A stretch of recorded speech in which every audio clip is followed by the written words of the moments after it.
El país amaneció con una sorpresiva noticia en el Congreso. A pesar del favoritismo de Alfredo de Luque para llegar a la presidencia del Senado, candidato respaldado por el presidente electo Abelardo Velas Priella, el ganador fue Honorio Enríquez, quien contaba con el apoyo del Centro Democrático. Y esa elección, Ana, dejó una imagen que hace apenas unos meses parecía imposible. Petristas y uribistas terminaron celebrando el mismo resultado. ¿Qué hubo detrás de esta votación y cómo se construyó esa mayoría? ¿Y cuál es el mensaje que le envía al nuevo gobierno? Pues nos enlazamos a esta hora con Juan Pablo Contreras, porque usted, Juan Pablo, nos tiene los detalles. Buenas tardes. Alejandra, le cuento que fue un plan minucioso liderado por el nuevo presidente del Senado, Honorio Enríquez, quien hizo llamadas, reuniones, almuerzos, conversaciones uno a uno con los senadores, no solo con los senadores del Pacto Histórico, 26 votos que naturalmente le ayudaron para conseguir esta victoria, sino también con todas las colectividades. El mensaje fue darles un parte de tranquilidad, un mensaje de diálogo, un mensaje de que con su eventual presidencia en el Congreso tendrían garantías para poder hacer su trabajo legislativo. Muchos de ellos no cumplieron los acuerdos que se habían hecho en las reuniones de compromisarios en los que estaban destinados los votos a Alfredo de Luque, terminaron depositados en la urna de Honorio Enríquez, y es entonces cómo se da entonces la vuelta en este tablero que escogió al nuevo presidente del Senado. Petristas y uribistas unidos en la misma celebración. Esta fue la imagen que dejó la elección del nuevo presidente del Senado anoche, cuando sorpresivamente las dos bancadas se unieron para derrotar a Alfredo de Luque, el candidato del presidente electo Abelardo Velas Priella. La escena en la plenaria del Senado revivió los momentos electorales que Colombia ha vivido este año. Y haremos la votación de presidente aparte, y las otras las podemos hacer, depende del tiempo. Los dos vicepresidentes pueden hacerse la otra votación. Hubo un cubículo, una urna, tarjetones y reglas claras expresadas por el saliente presidente del Congreso, Lidio García Turbay, quien dijo que estaban prohibidas las fotos y que el voto tenía que ser secreto. De hecho, taparon con una tela las cámaras de vigilancia del Capitolio y movieron las cámaras del Canal Congreso. Señor secretario, llame a lista. En el tarjetón, dos rostros, uno de ellos el del senador de la U, Alfredo de Luque, quien era la apuesta del gobierno entrante y quien había recibido el apoyo de los verdes, los liberales, los de la U, los conservadores, los de Cambio Radical y los de Salvación Nacional durante las reuniones de compromisarios hechas la semana pasada. Su bancada hizo la postulación. El doctor Alfredo de Luque. El otro candidato fue Honorio Enríquez, senador uribista que se aferró al deseo de su partido Centro Democrático de liderar la presidencia, alegando que fueron la primera bancada mayoritaria en declararse de gobierno y que por sorpresa tuvo la postulación de su bancada y la del Pacto Histórico, un movimiento clave que no tenía definida su postura, pero que inclinó sus 26 votos al comienzo de lo que será la oposición a Velas Priella. Postulamos al señor Honorio Enríquez a la presidencia del Senado. Y como un hecho inédito, el Pacto Histórico rompió las reglas y le mostró al país su apoyo a Honorio Enríquez, el abanderado de Álvaro Uribe.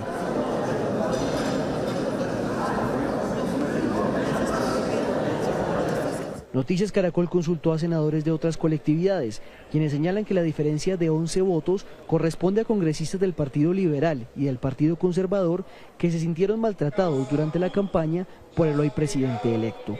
A ellos se les habría sumado los curules indígenas y la coalición Verde en Marcha, que aprovechando que el voto es secreto, votaron por el candidato del Centro Democrático. Si usted mira la votación, si usted suma toda la base del Centro Democrático de congresistas y la del Pacto Histórico, suma 43, yo saqué 56 votos, o sea que las distintas bancadas votaron también por Honorio Enríquez.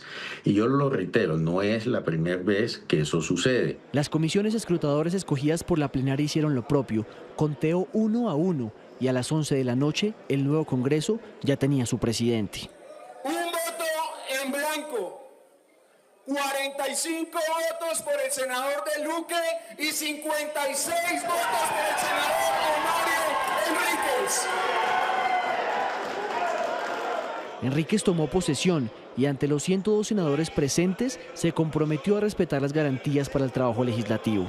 Tanto la oposición como los partidos declarados de gobierno como los independientes recibirán el mismo trato de acuerdo a la Constitución política y las leyes colombianas.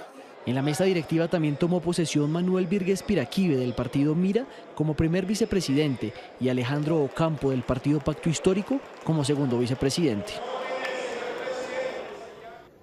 Miren, les cuento que la elección de este presidente del Senado tuvo una particularidad y fue el cubículo y la urna. El cubículo no se veía desde hace mucho tiempo acá en el Congreso y eso garantizó que los congresistas, los senadores pudieran ir a ejercer su derecho en secreto, estrategia que fue aprovechada por el nuevo presidente del Congreso, quien además llamó a sesión plenaria mañana a las 10 de la mañana. Juan, y sobre esta votación en la que fueron protagonistas el Pacto Histórico y el uribismo, dos sectores políticos claramente opuestos que coincidieron en respaldar a Honorio Enríquez, habló la senadora Aída Abella. Esto le dijo a Noticias Caracol en vivo hace unos minutos. A usted le muestran esta mañana la foto. ¿Qué pensó? Me imagino que ya la conoce, la imagen, porque le ha dado la vuelta en diarios. Cuando usted ve la foto, ¿qué pensó, doctora Aída? Es decir, decía, ¡jue madre! ¿A 2026 yo en estas? Pues sí, uno tiene que mirar, sí, la vida da muchas vueltas. Yo estaba ahí al lado de las urnas y estábamos incluso mirando qué está pasando aquí. Y desde luego, yo tengo ahí compañeros, por ejemplo, que conozco mucho, a Meisel, que estuvo siempre en la Comisión Cuarta, también está el compañero Cabrales, que siempre hemos estado en la Comisión Cuarta, y estábamos diciendo, bueno, esto pasó algo que no esperaban los del gobierno, porque es que los del gobierno creen que van a manejar ahora. Hoy, por ejemplo, me han dicho que hizo una declaración el presidente electo, y es que no van a necesitar del Congreso. Bueno. ¿Lara se sentó a hablar con ustedes? ¿Usted recibió alguna llamada de Rodrigo Lara? ¿El por qué pues les beneficiaba a ustedes o conquistarlos políticamente hablando para tratar de que votaran por De Luque? Absolutamente nada. Pero además es que tienen una arrogancia de tal naturaleza que uno no concibe en la vida política.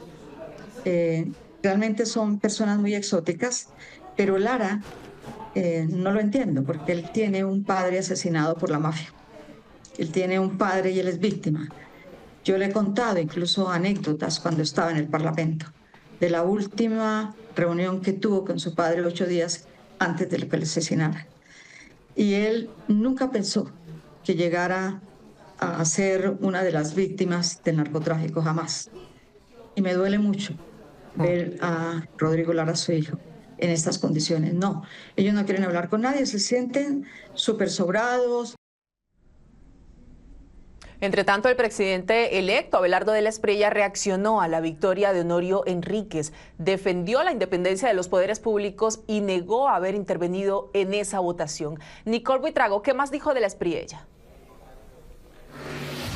Lucía, muy buenas tardes. Lo primero que mencionó el presidente electo Abelardo de la Espriella es que es respetuoso y será respetuoso frente a las decisiones que tome el Congreso de la República y que esta es una muestra muy clara de que va a existir independencia dentro y fuera de las instituciones. Lo dice porque manifiesta que en ningún momento tuvo la necesidad de llamar a algún congresista para ofrecerle algún tipo de compromiso, de acuerdo o de beneficio para que respaldaran a Alfredo de Luque, el candidato del partido de la U, y quien ya tenía su respaldo. Sobre ese respaldo ha dicho que se debe a años de amistad, de recorrido en la vida pública, que ha visto de cerca también su recorrido político, pero le manifestó a él y también al expresidente Álvaro Uribe que el Congreso era libre de tomar esta decisión. Dice que respetará la institucionalidad y las decisiones que se tomen dentro del legislativo.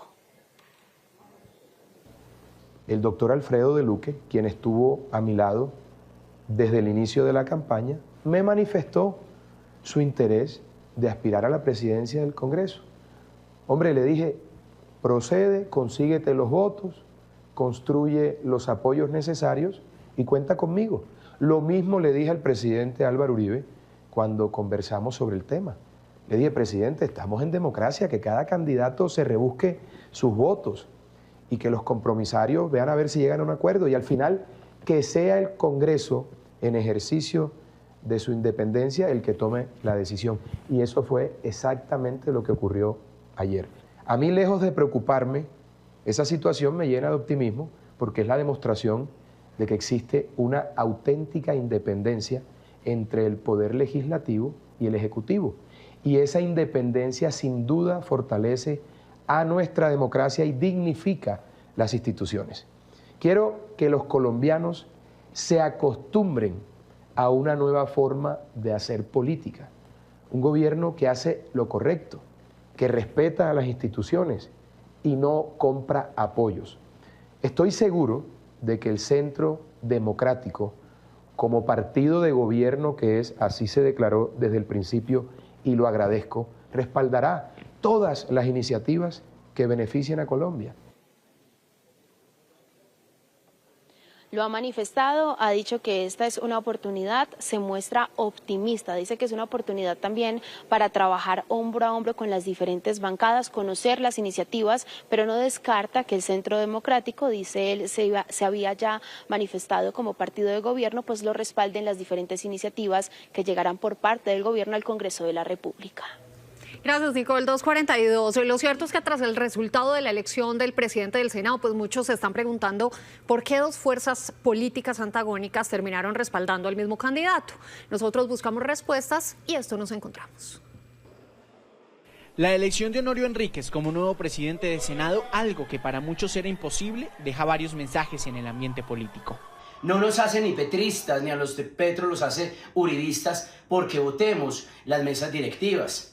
Hace 4 años en el Centro Democrático votamos por el pacto histórico, por Roy y por Racero. Ellos mismos votaron por Efraín Cepeda, la presidencia del Senado años atrás, y por el doctor Lidio. Tenemos que generar un escenario democrático que permita que las posturas nuestras sean reconocidas. Y una de ellas para nosotros fundamental es generar las garantías desde el Congreso, pero también con las distintas bancadas y con los distintos partidos políticos de que se va a generar un escenario para respetar la vida de los colombianos y colombianas. Incluso figuras como Iván Cepeda, quien siempre se ha declarado en oposición a los ideales del expresidente Álvaro Uribe, votó por el Centro Democrático. Ahora, otra cosa es que el abelardismo quiera acabarle el partido a la derecha histórica de los últimos años del Centro Democrático, que los quiera desconocer y que haya un ministro de la política y haya un asesor espiritual que crea que porque ganaron por menos del 1% van a arrodillar al Congreso de la República y van a arrodillar a la mitad política de este país que representamos nosotros. No se equivoquen, señores. Aquí hay una premisa, garantías completas para todos los sectores, pero por supuesto, avanzar en la agenda legislativa que este país necesita. Los colombianos no quieren escuchar más sobre la mecánica política. Quieren hablar sobre los temas de fondo y eso es lo que empieza a suceder con el nuevo Congreso que acabamos de tomar posesión. Alfredo de Luque, senador que perdió la presidencia, habló incluso de los acuerdos estratégicos entre los partidos. Pues cada cual hace sus cálculos políticos, ¿no? Ellos decidieron hacerlo con el pacto histórico, pues tendrán sus razones, yo las respeto, pues, no sé qué tal caiga eso en la opinión pública, pero sencillamente ayer lo que hubo fue un proceso democrático donde resultó el pacto histórico aliado con el Centro Democrático, obtuvieron la presidencia el primer año del Senado de la República y bueno, ya lo que haremos ahora es consolidar la coalición de gobierno como se pactó en los acuerdos de compromisarios. Para analistas políticos, la unión entre ambos partidos no significa que sean apoyos ideológicos. El primero, no se trata de que el expresidente Álvaro Uribe Vélez haya sido el gran ganador y el presidente electo de los colombianos, Abelardo de la Espriella, haya sido derrotado. Al final del ejercicio, quien va a presidir el Senado y el Congreso de la República es un congresista que es acorde y acompañó y acompañará al gobierno entrante. Aquí lo que nosotros vimos es que se hizo honrar una tradición en Colombia donde el partido oficialista, el partido de gobierno que más votos obtuvo en las pasadas elecciones, tenía que presidir el Senado. El Centro Democrático aseguró que será partido de gobierno alineado con los ideales de Abelardo de la Espriella, mientras que el pacto histórico advirtió que a pesar de haber votado por Honorio Enríquez para la presidencia del Senado, se mantienen en una oposición contundente para defender lo que ellos consideran logros sociales del gobierno Petro. 12 del mediodía, 46 minutos, pues como estamos viendo, esta unión entre el Pacto Histórico y el Centro Democrático, más que sorpresiva o improbable, resulta curiosa, bien particular, y para eso hemos invitado a 2 analistas, autoridades en la materia, para darle una mirada más a fondo. Saludo hasta ahora a Juan Camilo Lozano, profesor de la Facultad de Derecho, Ciencias Políticas y Sociales de la Universidad Nacional. Profesor, un gusto. Hola, el gusto es mío y bueno, un saludo a ti y a toda la audiencia. Y saludo también, lo ven ustedes en pantalla, a Pedro Viveros, analista de Noticias Caracol y Blue Radio. Pedro. Un saludo, María Camila, y gracias por la invitación. Profesor Lozano, arranco con usted preguntándole, ¿será que esta unión pragmática, meramente pragmática, termina afectando, generando heridas de fondo y a la larga en la bancada de gobierno? Bueno, aquí hay que decir varias cosas. Las heridas vienen de tiempo atrás. Tiempo atrás, hablemos desde la campaña misma. El Centro Democrático se unió como partido de gobierno, al menos en sus declaraciones públicas lo ha dicho, y sin embargo, pese a hacerlo, no ha recibido tal vez la reciprocidad que esperaba de parte del gobierno entrante. Entonces, lo que ocurrió ayer es simplemente el síntoma de una causa que viene cocinándose desde las campañas a la presidencia, y es básicamente la emergencia, o más bien el intento del gobierno entrante por forjar una nueva derecha en Colombia, una derecha que no es dependiente de Álvaro Uribe Vélez. Y esto, por supuesto, tuvo en el día de ayer un efecto, o más bien una respuesta muy clara de parte del Centro Democrático, y es la de básicamente hacer que ganara la opción que el Centro Democrático propuso y no necesariamente la que apoyaba el gobierno entrante de Abelardo de la Espriella a través de la candidatura de Duque. En ese sentido, el Centro Democrático marca una postura sólida, una postura clara, y es que no va a funcionar como una notaría del gobierno de Abelardo de la Espriella, sino que va a ejercer una actuación no solamente crítica, sino también vigilante del ejercicio del gobierno entrante, y por supuesto habrá que ver cuál es la reacción del gobierno entrante, pero claramente sí hay un distanciamiento.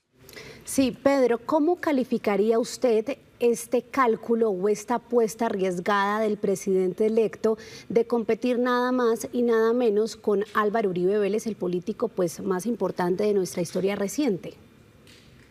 No, pues un reto que el presidente entrante lo propuso al Congreso, no calculó que no tenía, digamos, mucha muñeca política para lograr mayorías, y simplemente el Congreso hizo lo que ha venido haciendo en los últimos 3 años, María Camila.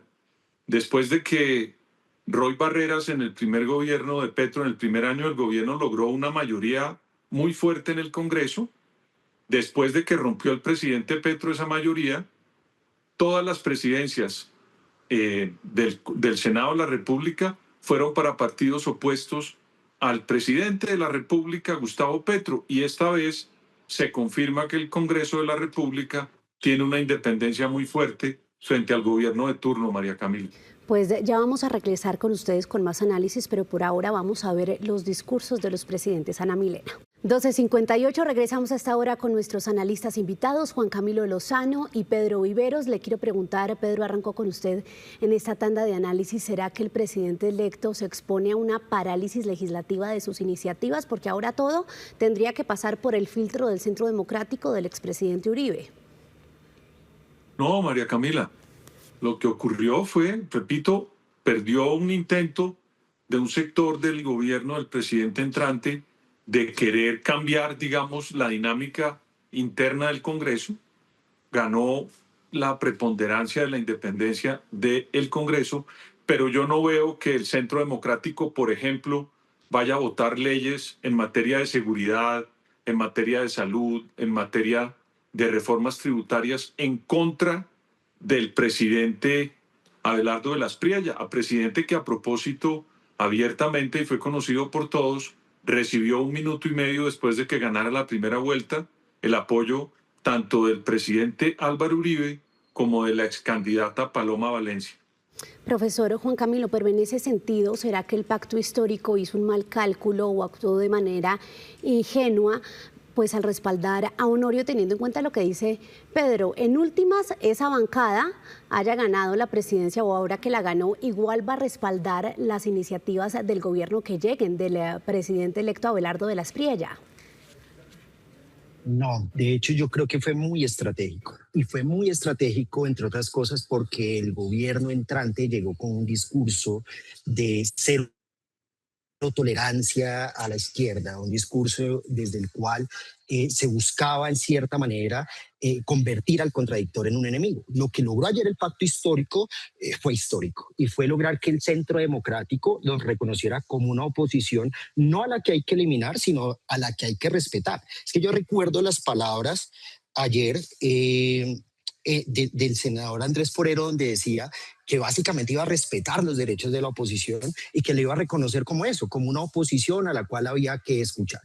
Y ese fue un gran logro, porque de aquí en adelante, y es lo que uno esperaría en los próximos días, esa polarización que venía gestándose en el país puede tender a disminuir gracias a la acción colectiva que ocurrió ayer en el Senado de la República. Por lo tanto, yo no lo veo como una derrota, lo veo como una acción estratégica que logró posicionar la narrativa en el Congreso de que aquí no estamos jugando a eliminar a los contrarios, sino que todo lo contrario. Logramos que tanto el discurso de la izquierda como de la derecha representada en Álvaro Uribe tenga un lugar y no sea susceptible de discursos que buscan eliminarlo, sino que tendrán que respetarlo. Es una alianza entonces estratégica y coyuntural la elección del presidente del Senado entre el Centro Democrático y el Pacto Histórico. Profesor Juan Camilo Lozano y Pedro Viveros, les agradecemos mucho estos minutos en Noticias Caracol. Hasta luego y gracias. Muy amables por la invitación. Ana Milena. Muchas gracias a todos.